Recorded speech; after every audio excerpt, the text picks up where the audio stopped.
Okay, I'm Jim Houlihan. I'm the curator of a new exhibit this fall at the Irish Arts Center, located here at 553 West 51st Street in west side of Manhattan. And the exhibit is going to run through November 30th and feature all things relative to Irish and fighters of Irish lineage over the last 200 years. Come on in. As we enter, we see the sign with the Irish greeting, Céad Míle Fáilte, which means 100,000 welcomes. Okay, so here we are at the exhibit. It's just recently opened. The first piece we're looking at, which was lent to us by Steve Lott of Boxing Hall of Champions, is a silk, a John L. Sullivan silk. If you look here, the date is August of 1883. And around the frame are a number of the fighters he fought on his way up to becoming champion in 1882. John would hold the championship for 10 years till he lost in a fight in New Orleans to Jim Corbett in 1892. Right next to it, we have some great memorabilia related to the great champion. We have an actual ticket here from his last bare-knuckle heavyweight championship fight, Jake Kilrain against John Sullivan, and the punching bag he used in training camp preparing for that fight. And here's a postcard of the training camp headquarters. These pieces all came from Dennis Nolan, an avid collector. And directly behind it, in this case, you can see a great picture of John L. Sullivan with the top and the famous mustache, top hat and the famous mustache from 1885 while he was champion. In this case, we have probably the most significant, not only artifact related to the sport of boxing, but in all sports memorabilia. We have the right arm of Dan Donnelly, famous bare-knuckle champion and the first Irish hero, sports hero champion, who defeated George Cooper, the English champion, in 1814 in Donnelly's Hollow. Dan died at the age of 32, and his body was snatched from the grave several days later. And there was a hue and outcry because Dan was such a popular figure. In fact, it's estimated that 80,000 people attended his funeral procession.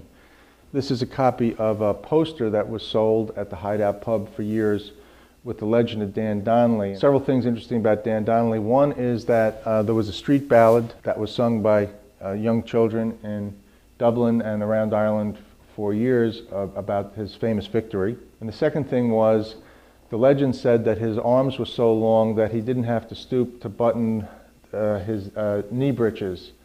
That might have been a little bit of an exaggeration, but we won't know for sure. Here we have a Police Gazette belt for Terry McGovern, who was a great bantamweight and featherweight champion at the turn of the 20th century. We can see here there's a book published by Nat Fleischer. His nickname was Terrible Terry, or the Brooklyn Terror. He was also born of Irish parents in Brooklyn, New York. Cinderella Man Jimmy Braddock. This came from the Piper's Kilt restaurant in Eastchester, New York. They have other great photos like this if you're interested in seeing more. And then we have a G. Clay print here of the Manasseh Mauler, Jack Dempsey in his prime, by artist Gabe Perillo. And Gabe is deceased, but his son, Gabe Jr., has lent this to the exhibit, as well as some other pieces we'll see later on.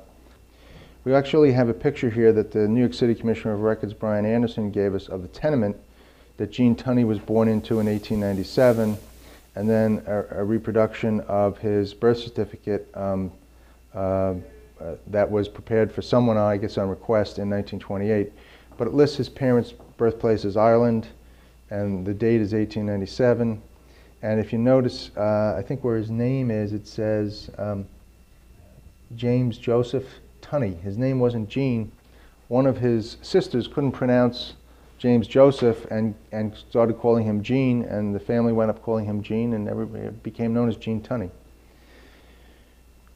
We have here a blazer that was made specifically for Jack Dempsey by another famous boxing guy, Al Certo, who was a tailor and also a cornerman, cutman.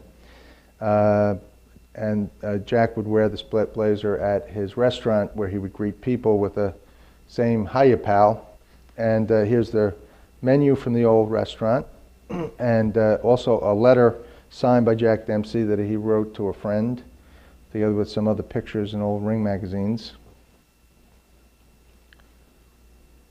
This little feature here is about Mickey Walker, is known as the Toy Bulldog, the world's welterweight and middleweight champion. Mickey fought all of the great fighters in the 20s and into the early 30s, and at the end of his career actually fought a number of the top heavyweights, including champions Max Schmeling and Jack Sharkey. Here we have very significant piece of memorabilia from Dennis Nolan again. This piece is an actual fur coat that belonged to the champion John L. Sullivan. And if you come over here, you can see the nameplate on the inside of the breast here, J.L. Sullivan. And of course, Sullivan was known not only for his prowess in the ring, but also had quite a tolerance for liquor, which finally was his undoing. But when he would walk into a bar, his boast was, "I can lick any son of a bitch in the house." And Sullivan could back it up. I don't think too many people took him up to his challenge. This is the great Barry McGuigan, who was inducted into the Boxing Hall of Fame, Canastota, New York, in 2005. And what we have here, Barry was kind enough to lend us his entire outfit he wore in 1985 in London when he beat great champion Eusebio Pedroza to win the world's featherweight champion. We have some memorabilia that's been lent to us by Bobby Cassidy Sr. Bobby was great welterweight, middleweight, who fought approximately 80 professional fights in the 60s and 70s.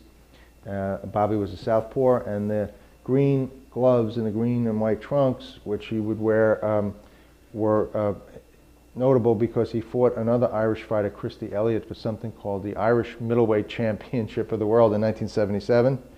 And here's a program from one of his fights against another great fighter, Luis Rodriguez, who was a world champ, signed by Bobby.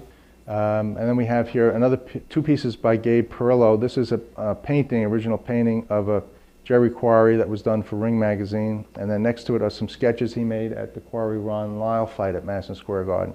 These pieces you'll next see, including this great shot of Johnny Condon, who was called Mr. Boxing. He was the public address announcer and also the publicist for the Garden for a number of years, were all taken by the Madison Square Garden house photographer George Kalinsky.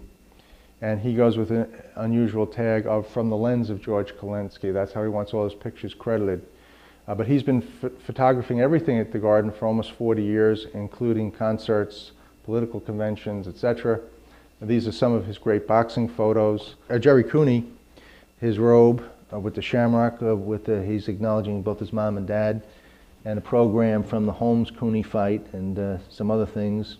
This wall here is significant. Sports Illustrated, we talked about before with Frank DeFord's article being considered the best article ever written in Sports Illustrated, which has been publishing weekly since 1954. They're also known for their photography, great photography, and have published a number of books featuring their great photographs. But these are some of the great boxing photographs from Sports Illustrated by different photographers. Rich O'Brien and Maureen Cavanaugh, the picture editor, were very helpful and cooperative in going through their archives and getting some of these wonderful photographs. It's an interesting and enjoyable exhibit. The staff here have worked very hard to put this together and present this in a way that people will find it interesting and entertaining and educational. And you should come and see it. It'll be open till November 30th. Be there or be square.